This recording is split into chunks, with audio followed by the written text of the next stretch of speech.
Hello students, good morning. Students, your tests are over and hope all of you have done very well in your test. Now it's time to focus on your studies once again. So let's back to our supplementary book Moments. Today in this book we are going to start fourth chapter in the Kingdom of Fools. Third chapter from your book has been deleted, so we are going to start fourth chapter. Students, you know this thing very well that India is a country of diverse culture, tradition, language, dresses, food habits, customs and rituals. Likewise, people of different places have their own literature also. So this story in the Kingdom of Fools has been extracted from A.K. Ramanujan enchanting collection of 100 tales translated from 22 different languages. Means he has this book is a collection of 110 stories, and these stories have been taken from 22 different languages. If you remember the name of this author A.K. Ramanujan, you have read this name earlier also. Do you remember where? Do you remember the poem Wind? This poem was written by Tamil poet Subramaniam Bharati, but it was translated by A.K. Ramanujan. So let's know about him. He was an Indian poet, scholar, translator and folklorist of Indian literature who wrote in both English and Kannada language. Okay, so this story, it is a folk tale. So first of all, let me tell you what a folk tale is. Folk tale, students, you must have read Jatak Kathaएं or the stories of different languages, which gives us a view of the tradition, culture and rituals of that particular places. Folktale is an old story that has been told again and again, often for generations. They are stories in the oral tradition or tales that people tell each other out loud rather than stories in written form. Means these stories are not in written form. Actually they are passed to next generation orally. Now these stories, they are closely related to many storytelling traditions. Students, you know this thing very well that listening stories from elders has its own charm. The purpose of telling stories is not only to entertain you, but it gives moral values and lessons of life also. And the story we are going to start, this story fulfills all these purposes. The story has been weaved beautifully with a humorous touch. Element of humor and wisdom has been perfectly blended in the story, which keeps the readers engaged right from the beginning till the end. Okay, so now we are going to start our story. Before starting the story, I will give you the summary of the story. This story is about a kingdom, and in that kingdom a foolish king lived, and all his ministers, they were also foolish. The people had to work in night. Can you imagine this thing? A particular order was passed. According to that order, the people, they had to work in night and sleep in daytime. Once a guru and his disciple came to that city. The guru advised his disciple that they should leave that place at once, as it was not safe to stay there. They may face some problems in future.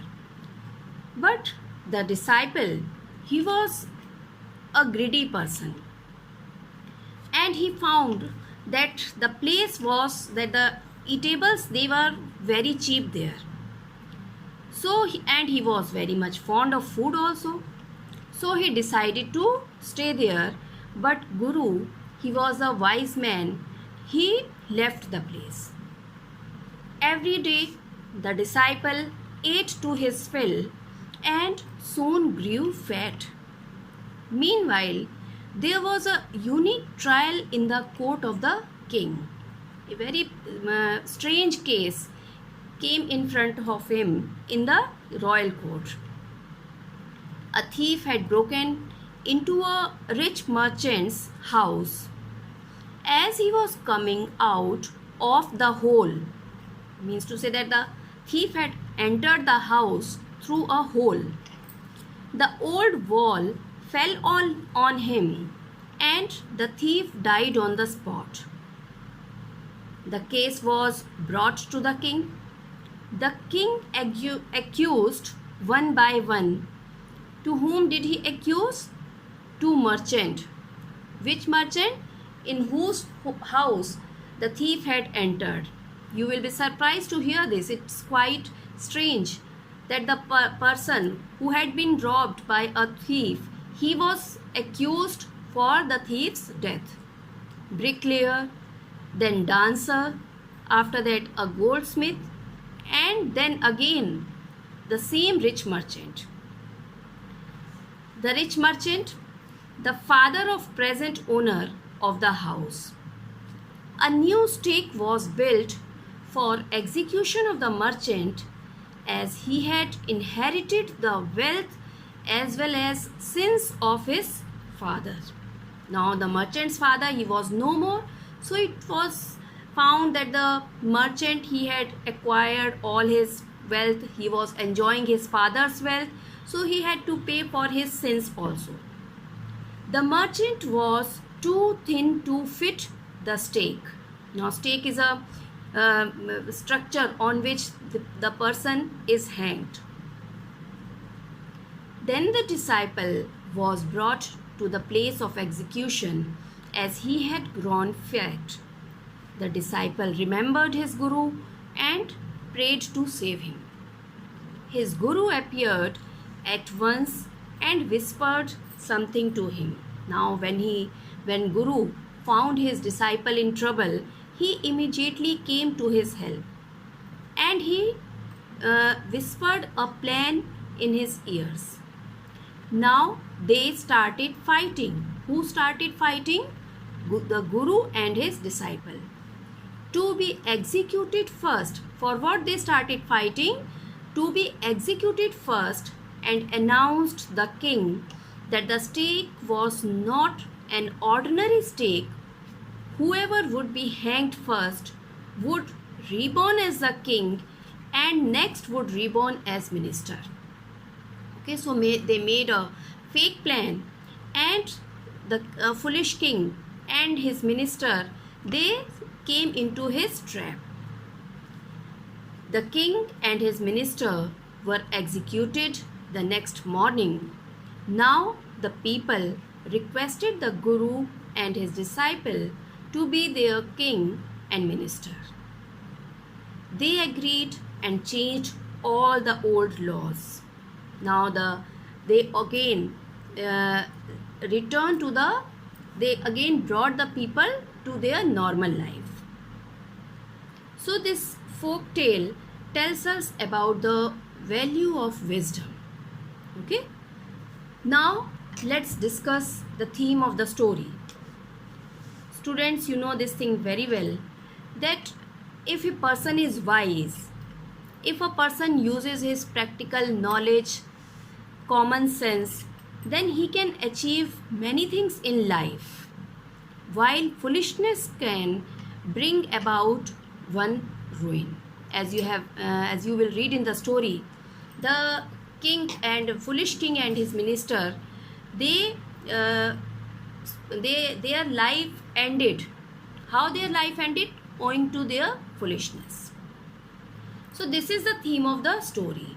So because of their foolishness, the king and minister, they pass a death sentence on themselves. Who in this world would sentence to death on himself? Because of their wisdom, the Guru and his disciple managed to become the new king and minister of the kingdom of fools. Okay, so you will when you read the story, that this story, it gives us a certain message also. Every story has a message. The need is to understand it. The message given by this story is that intelligence and wisdom helps us to achieve things. If a person is wise and uses his wisdom in a judicial manner, then he can achieve whatever he wants in his life. The king and minister lost their lives because of their foolishness. Okay, so we should be wise while taking decisions in life. Now let's discuss about the title also. The story deals with the kingdom of fools. The king, his minister, and the people all are fool, and all the people, they follow the orders of the king. Though maybe it shows that the people of that place, they were foolish. A guru and his disciple enter the kingdom, and the disciple stays back. A number of comical incidents take place, due to which the king and minister, they pass a death sentence on themselves. It's quite humorous. Due to the foolishness of the people, the guru and disciple become the king and the minister. Okay, so guru and his disciple, they are paid for their wisdom. Okay, so the title of the story is Justified. In this story, many characters are there, but prominent characters are guru, disciple, and the foolish king. As you have heard that guru, he is a wise man. His disciple, he has been portrayed as a greedy man, and the king of the kingdom of fools is a foolish man, and so his minister also. Okay, several characters are there, like in this story, like merchant, bricklayer, dancer, goldsmith. So all the characters, they play their role accordingly. Okay, so now we are going to start explanation of this story. Let's see here, few lines are there. It is believed that fools are so dangerous that only very wise people can manage them. Okay, and who are the fools in this story?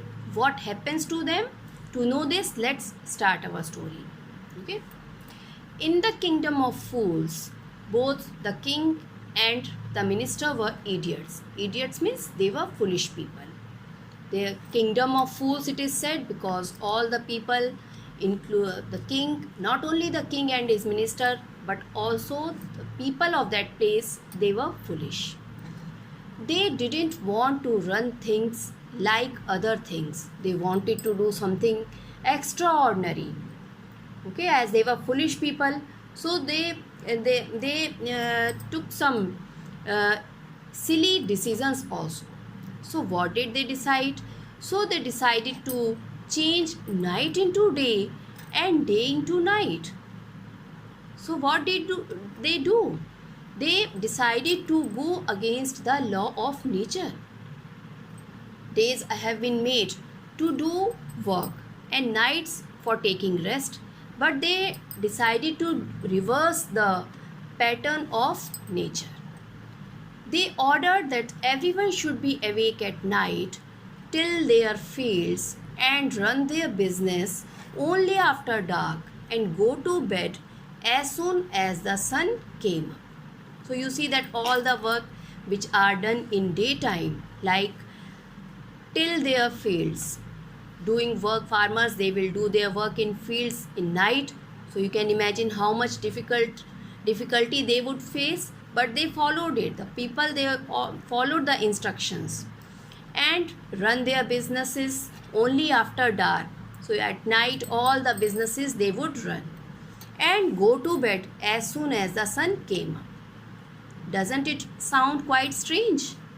Anyone who disobeyed would be punished with death. So who would like to sacrifice his life? Who would go against such foolish people? Because foolish people, they don't think judicially.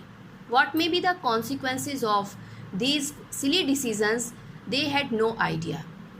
So people, they were bound to obey their decisions. The people did as they were told for fear of death. The king and the minister were delighted at the success of their project. They were not aware of these things, that people are not following them willingly. The fear of death had forced them to follow their orders, and they thought that their project, it had been a success. One day, what happens? A guru and his disciple arrived in the city. It was a beautiful city. It was broad daylight, but there was no one about. So when Guru and his disciple, they reached the city, they found that this city was made beautifully, and it was broad daylight, but they found that all the streets, they were deserted. No shops were opened, no people were working in the fields. Everywhere silence was spread. Why? Because everyone was asleep, not a mouse stirring. Even the cattle had been taught to sleep by day. Okay? The two strangers were amazed by what they saw around them and wandered around town till evening, when suddenly the whole town woke up and went about its nightly business. Okay, so though they roamed, they wandered here and there, they couldn't understand its reason.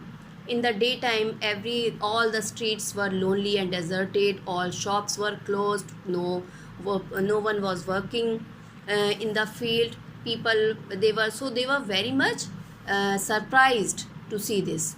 And when suddenly the evening came, the whole town woke up and went about its nightly business. So all the city, it was lighted in the night time. Farmers started to work in the field, carpenter, potter, and all other businesses, they started running.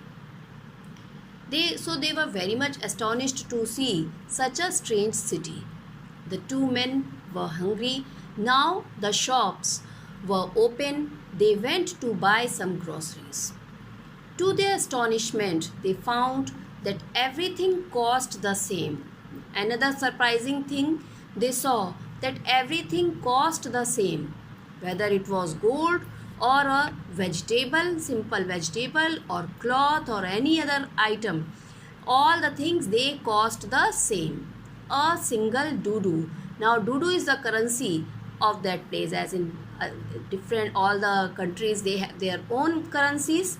So in the same way, this place, it had a very humorous sounding currency, dudu. Whether they brought a measure of rice or a bunch of bananas, it cost a dudu. The guru and his disciple were delighted. They found that the place, it was very cheap, and all the things they could purchase at a very low prices. They had never heard of anything like this. They could buy all the food they wanted for a rupee. So maybe dudu was equal to a rupee. So they could purchase anything at such a low price, and they found that they could purchase the things at a very low price. So they were very much happy. When they had cooked and eaten, the Guru realized that this was a kingdom of fools and it would not be a good idea for them to stay there. Now you see that Guru, he was a very wise and prudent man, and he realized that it would be foolish, it would be to a silly idea to stay in a place where the people, they are so foolish, and because foolish people, they may prove dangerous to anyone anytime. This is no place for us. Let's go, he said to his disciple. But the disciple didn't want to leave the place. The reason is obvious. Everything was cheap here. All he wanted was good, cheap food. Now, the disciple, he was a very greedy man, and could he found that the cheap food was available in plenty, in abundance. So he decided to stay back in the kingdom. The Guru said, they are all fools. They won't last very long, and you can't tell what they will do to you next. The Guru, he tried to make his disciple understand the thing that it is not a good idea, would not be safe to stay in the city of fools, because they may take any foolish decision anytime, which may prove dangerous to any person, dangerous to the disciple. Okay, so he advised him not to stay there. But the disciple wouldn't listen to the Guru's wisdom. He wanted to stay.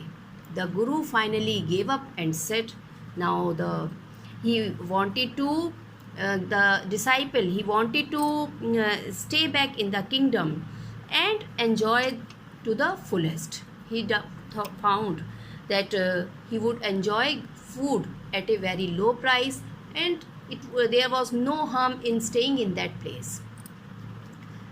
The Guru did not agree. He fully gave up and said, do what you want, I am going, and left.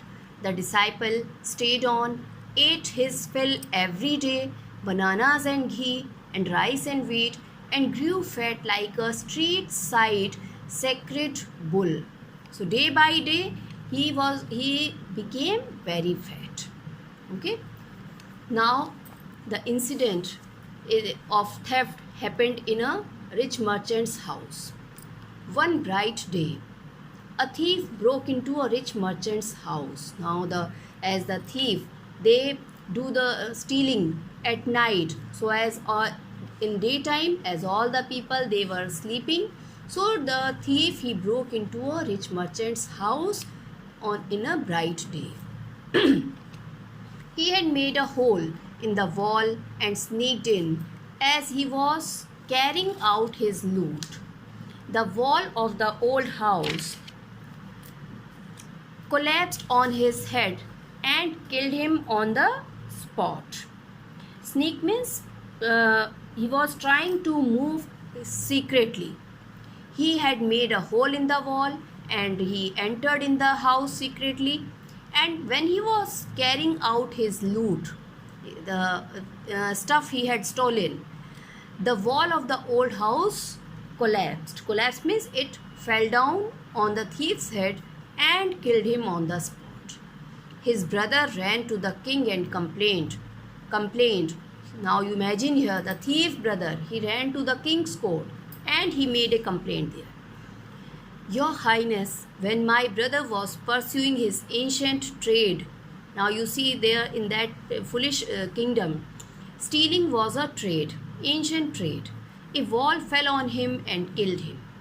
The merchant is to blame, and he demanded that the person whose house his brother had gone for stealing, that person was responsible. He was accused for this for the death of his brother. So he blamed that merchant. He should have built a good strong wall. You must punish the wrongdoer and compensate the family for this injustice.